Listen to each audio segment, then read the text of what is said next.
Welcome back to Mechanical Engineering Made Simple. It's good to be back. Today, we are stripping the world back to its absolute bones. We aren't talking about engines or circuits or gear ratios today. No, we're talking about the invisible war being fought inside every single object around you right now. It sounds dramatic, but it's true. The chair you're sitting on, the floor, the phone in your hand. They're all in a silent, static battle, a constant push and pull against gravity and, their own geometry. We are talking, of course, about stress. And I don't mean the feeling you get when you realize you forgot to carry the one in a calculus exam. Though that is certainly a form of tension. It is.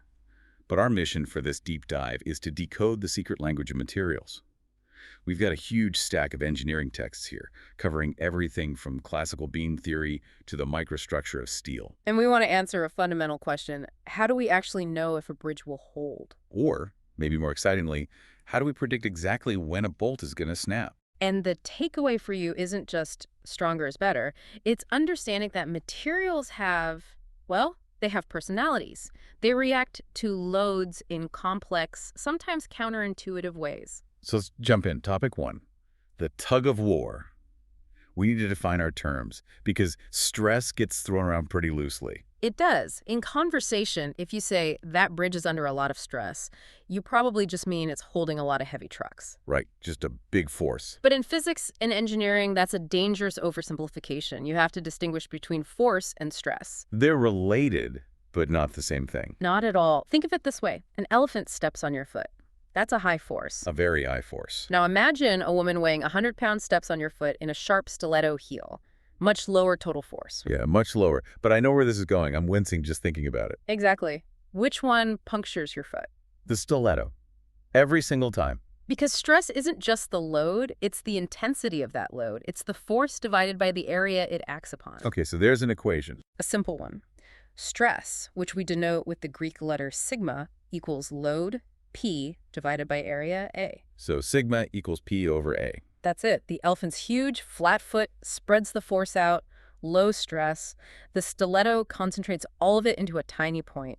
Astronomical stress. It's the bed of nails principle. Precisely. Lay on 1,000 nails, the stress is low. Step on one. You've got a medical emergency. So stress is the intensity. Now, when you stress something, it changes, right? It deforms. It does, and that deformation is what we call strain. They're an inseparable pair. The partner to stress. Exactly. And strain, or epsilon, is just a measure of that change. It asks, how much did this thing stretch compared to how long it was in the first place? So if I have a 1-inch rubber band and I pull it to 2 inches, that's a 1-inch change on a 1-inch original. 100% strain. You've got it. Okay, this brings us to a name that's in every single one of these texts. We have to go back to 1678, Robert Hooke. The grandfather of mechanics. Hooke was, playing with springs and wires, and he noticed something profound in its simplicity. What was that? For most materials, if you pull them a little bit, they stretch a little bit. If you pull them twice as hard, They stretch twice as much. It's linear. it is. And this linear zone is what we call the elastic phase. It works just like a spring. As long as you stay within that zone, the limit of proportionality, it's forgiving. You let go and it snaps right back to its original shape. Perfectly. But here's the catch. Not all materials stretch the same amount for the same stress. A steel rod barely moves. A marshmallow. Stretches a lot. And this inherent stiffness of the material has a number. Young's modulus, capital E. Probably the most important number for a structural engineer.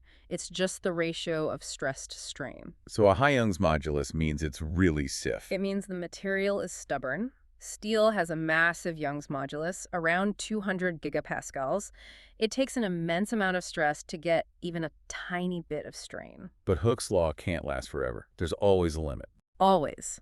Eventually, you cross a threshold called the elastic limit, and you leave the world of polite linear physics and enter the world of plasticity. Plasticity. It sounds like the material is becoming moldable, like clay. That's a great way to think about it.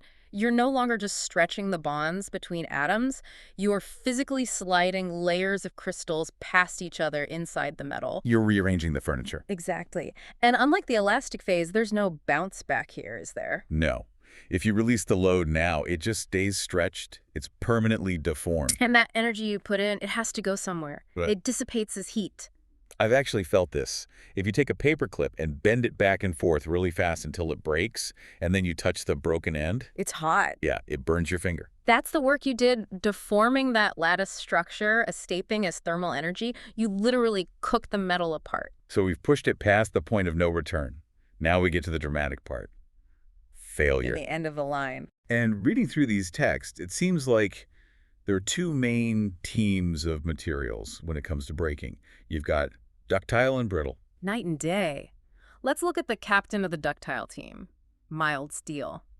The stuff we build skeletons of buildings with. Why is it the favorite? Is it just that it's strong? It's strong, but more importantly, it's polite. It gives you a warning before it fails. A warning. What does that look like in a steel beam? So we're in a lab pulling a steel bar. We pass the elastic limit. Suddenly, we hit a point called yielding. Okay. On a graph, the line just goes flat. The material starts stretching and stretching without us really adding any more weight. It flows. It's buying time. It's basically screaming, hey, I'm overloaded here. Exactly. It's absorbing energy. And then right before it breaks, you see this fascinating thing called necking. I love that term, necking. It's literal. The bar doesn't just snap across its whole width. At the weakest point, it starts to get thinner and thinner. It creates a narrow neck. Like pulling a piece of chewing gum. It gets really thin right before it snaps. Yes. And then it breaks. And if you look at the broken ends, they form a specific shape called a cup and cone. One side is a cup, the other is a cone. It's the signature of a ductile failure. Okay, so that's the polite team. Now what about the brittle team? Cast iron, concrete. These are the treacherous materials. They're strong, often very stiff, but they have no yield point. They just stretch linearly, obeying Hooke's law, and then Bang. catastrophic failure. No necking, no warning. They just shatter.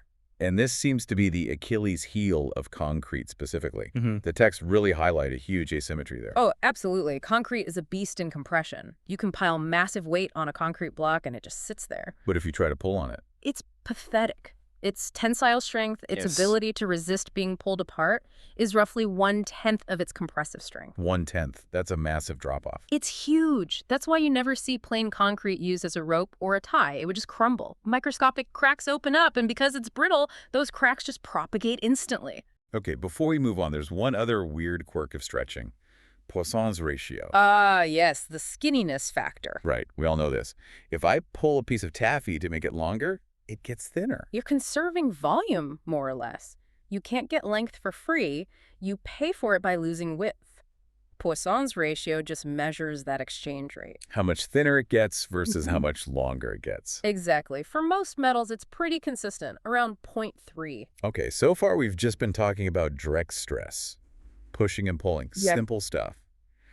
But the real world is messier. We need to talk about shearing. Right. This is where things get a bit more complex. Direct stress is normal, meaning perpendicular to the surface. Shear stress, which we call tau, is tangential. It acts along the surface. The analogy from the reading was garden shears. Hence the name. When you cut a stem, you aren't crushing it. The top blade pushes one way, the bottom blade pushes the other, and they force the material to slide apart. Or a rivet holding two plates together. A perfect example. You pull the plates in opposite directions. The rivet isn't being stretched, it's being sliced. That is pure shear. Now here's where my brain started to hurt a little. The section on beam theory, we have a horizontal beam and we stand on it. It bends. Correct. It sags. So intuitively, the bottom of the beam is stretching, it's in tension. The top is squashing, it's in compression. That's the bending stress. And you're right, it's maximum at the very top and very bottom surfaces. But the text says there's also shear happening inside the beam. There is. This is harder to visualize. Think of a beam not as one solid block, but as a stack of paper, like a thick phone book. Okay. If you bend that phone book, what do the pages do? They slide past each other. The ends don't line up anymore. Exactly. That sliding is shear. In a solid beam, the layers are bonded so they can't slide freely. Instead, they fight that sliding tendency, and that fight generates internal shear stress. But the way this stress is distributed is weird. It's a parabolic distribution. It surprises everyone. We just said bending stress is highest at the top and bottom, but shear stress at the very top and bottom is actually zero. Zero. How? Well, think about the very top surface of the beam. What's above it to rub against? Nothing. Just air? Exactly. So there can be no shear. The maximum shear stress actually happens right in the middle of the beam, the neutral axis. The exact place where the bending stress is zero. The very same place. It's a complete inversion. If you're a particle in the middle of a beam, you feel no tension or compression, but you are being sliced by maximum shear. And that peak is way higher than the average, right? 50% higher for a rectangular beam. The formula is 3 times the force divided by 2 times the height and thickness. If you design for the average, you're in trouble. Which brings us to our last topic, complexity. Because in the real world, stress is rarely just one thing. We live in a 3D world. Forces come from all angles. There's this phenomenon mentioned in the text called Luder's lines. This felt like a detective story. It is. It happens in mild steel. You take a polished flat bar and pull it in tension, a straight tug of war. Just as it starts to yield, these faint lines appear on the surface. But they aren't straight across, they're at an angle. Approximately 45 degrees to the direction you're pulling. Why 45 degrees? If I'm pulling it straight up and down, why is it failing at an angle? This is the critical insight. Even though you are applying a pure tensile load, the material is technically failing in shear. Wait, I pull it, but it fails by sliding. It turns out, if you do the math, when you pull something vertically, the maximum shearing stress, the tendency for those internal crystal planes to slip over one another, happens on a 45-degree plane. So the crystals are sliding off each other like a deck of cards at an angle. That's a perfect analogy. Luder's lines are the visual proof. The material is taking the path of least resistance, and for steel, that's often shear. That is mind-bending. Okay, so let's wrap up by looking at the future. Our old friends, steel and concrete versus the new kids on the block. Composites.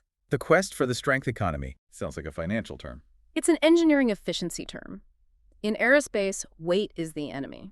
So we look at specific strength. That's the ultimate stress divided by the material's density. Now you want high strength, low weight. Exactly. Steel is strong, but it's heavy. Carbon fiber reinforced plastic, CFRP, is incredibly strong and much, much lighter. Its economy is far better. And there's stiffness economy, too. Young's modulus divided by density. Right. For things that can't buckle, like a plane wing. But there's a catch with composites. Steel is isotropic. ISO, meaning equal. Its properties are the same in all directions. It's just a soup of crystals. But composites are orthotropic. Like wood. The chopping wood analogy. Best way to think about it. Chop a log with a grain. It splits easily. Chop across the grain. It's incredibly tough. Because the fibers all run one way. Exactly. Composites are just engineered wood, in a way. They have massive strength along the fibers, but they're much weaker across them. So designing with carbon fiber isn't just about the shape. It's about laying down the grain to match the stress. You're literally designing the material property at the same time you design the part. You have to map that invisible stress field and align the fibers to fight it. Incredible. We've gone from Robert Hooke with his springs in the 1600s to weaving carbon fibers to match mathematical stress fields. The tools change, but the physics is the same. Stress is intensity. Materials yield or snap. And shear is always lurking in the background. Before we go, I have one final thought. A paradox from the reading I can't shake. Go on. We spent a lot of time bashing concrete. It's brittle, it's terrible in tension, it cracks if you look at it wrong. A fair assessment of the raw material. And yet, modern civilization is built on it.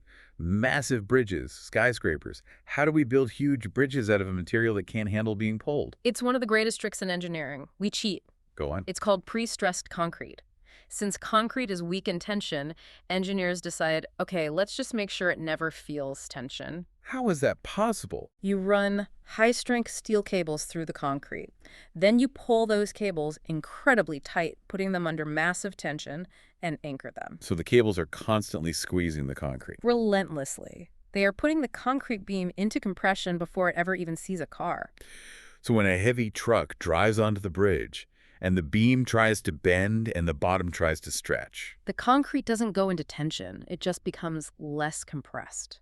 We've manipulated the initial stress to fight the future load. we're using stress to fight stress. We're turning the material's greatest weakness into a complete non-issue by changing the rules of the game. That is a perfect place to leave it. Engineering isn't just about understanding the rules, it's about knowing how to bend them. Precisely. Thank you so much for breaking this all down with us today. My pleasure. If you haven't already, get over to our YouTube channel, Mechanical Engineering Made Simple, where we post hands-on how-to videos, visual breakdowns, and practical engineering walkthroughs you can actually use. A family that solves together stays together.